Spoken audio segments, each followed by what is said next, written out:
कराया परी के साथ, बीबी हुई फरार उसी मौलवी के साथ। और अभी तालियां कम हैं, ज्यादा उठ जाएंगे अगली पंक्ति पर।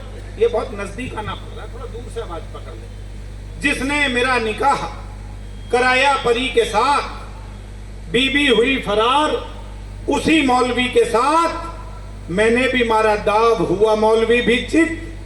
वो मेरी बी के साथ है, मैं उसकी बी के साथ। तो आनंद तो कहीं से भी प्राप्त हो सकता है। अब इनसे पहले हमारे सौरभ बाबू आए, शानदार कविता सुनाई, इतिहास, देश में ये हो गया, पद्मावती जैसी तो कोई महिला हो नहीं सकती।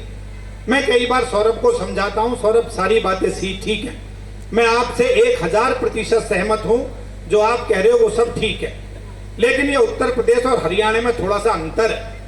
उत्तर प्रदेश का आदमी तलवार से काम करता है, ये हरियाणा वाले तलवार के काम को प्यार से करना जानते हैं। मैं उदाहरण बताता हूं, और वो भी अग्रवाल सेवा समिति का कार्यक्रम है। अभी पिछले दिनों कंसल जी कहां बैठे हैं हमारे, बंसल जी, अध्यक्ष जी मैं सच बता रहा हूं जय कुमार जी, अभी पिछले दिनों वो हांसी के पास गांव में दंगल हुआ।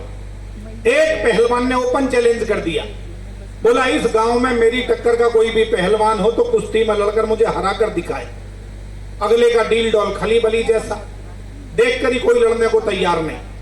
तभी 4 लड़के इकट्ठे हुए, बोले भैया वो जो गांव के सबसे बुजुर्ग हैं लाला जी, 82 वर्ष के बुजुर्ग अनुभवी हमारे बाबूजी जैसे, उनसे इलाज पूछ कर आओ। सेठ जी के पास पहुंचे, बोले इमरजेंसी कंडीशन है, खुद चल के इलाज करूंगा। हिसार वालों बात का आनंद लेना। लाला जी अखाड़े में पहुंच गए, पैरों से चला नहीं जा रहा, मुंह से आवाज नहीं निकल रही। 82 वर्ष के लाला जी अखाड़े में जाकर पहलवान से बोले मैं लड़ूंगा तेरे साथ कुश्ती। लड़कों ने माथा पकड़ लिया, चाचा उम्र देखो 82 साल की, कद देखो 5 फुट 2 इंच का। सेठ जी बोले चिंता मत करो, जिंदगी भर ऐसे ही निपटाएं, अभी निपटाता हूं इसको। जैसे ही पहलवान ने दाव मारने के लिए उन्हें कंधे पर लिया, अगलों ने तुरंत उसकी गर्दन में हाथ फंसा दिया और कान के पास मुंह लाकर बोले चित्त हो जा, 10 लाख रुपए दूंगा। कम तालियां बजाई हैं आपने। मैंने कहा तालियों में कंजूसी मत करो होली के आनंद में। ये अहिंसक देशभक्ति है, सौरभ जैन वाली जैन देशभक्ति। भाई लड़ाई नहीं, झगड़ा नहीं, क्यों मेयर साहब, कोर्ट नहीं, कचहरी नहीं, थाना नहीं, मुकदमा नहीं, काम वही हो रहा जो होना चाहिए। पहलवान ने तिरछी नजर करके देखा उनकी तरफ, आंख घुमा के देखा तो एक बात और बोल दी, साले 100 कुश्ती लड़के भी जिंदगी में 10 लाख नहीं कमा सकता। समझाने वाला चाहिए सर जी। पहलवान की समझ में कमिश्नर साहब 1 सेकंड में बात आ गई। सेठ जी को घेरने के चक्कर में ऐसे गिरा, खुद ही चारों खाने चित्त हो गया। अगले दिन सुबह पहुंच गया उनके घर पर, बोले जी लाओ 10 लाख रुपए।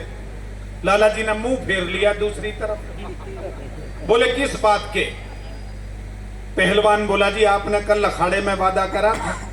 हिसार वालों समझ जाओ तो एक भी हाथ की तालियां खामोश ना रहे, आपके सम्मान में सुना रहा हूं। बोले लाओ 10 लाख रुपए। अग्रवाल साहब बोले किस बात के? पहलवान बोला जी आपने कल अखाड़े में वादा करा था। सेठ जी बोले वो तो अखाड़ा था, तू अपना दाव मार रहा था, मैंने अपना दाव मारा।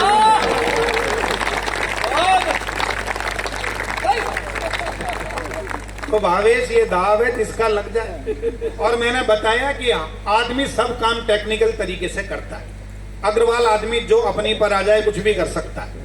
ये पिछले दिनों की सच्ची घटना बता रहा हूं। अभी कुंभ निपटा है, ये हमारे पंचल जी, जय कुमार जी और ये दिनेश गुप्ता जी चले गए कुंभ के मेले में, और दोनों ने योजना बनाई कि आज बिना पैसे खर्च किए जलेबी खानी है। हिसार की टेक्निक लगानी है, हिसार का आदमी खा सकता है बिना पैसे खर्च किए जलेबी ईमानदारी के साथ। ये दिनेश जी चले गए जलेबी वाले के पास, बोले भैया 250 ग्राम जलेबी दे दे।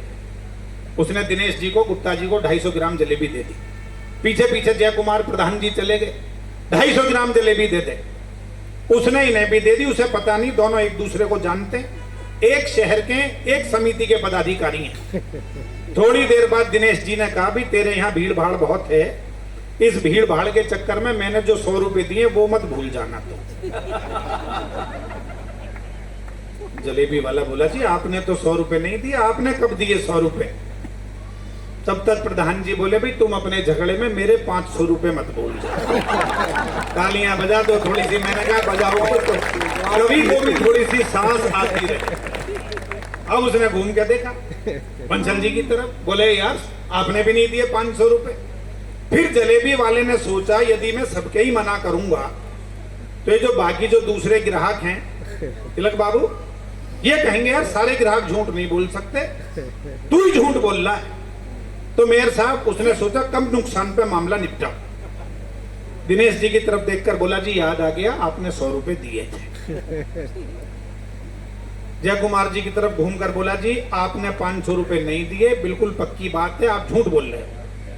बात कसम धर्म पर आ गई तो कुंभ के मेले में गंगा के घाट पर आपके प्रधान जी ने जो कसम खाई वो आपकी समझ में आ जाए तो एक बार समिति के लिए तालियां बजा देना।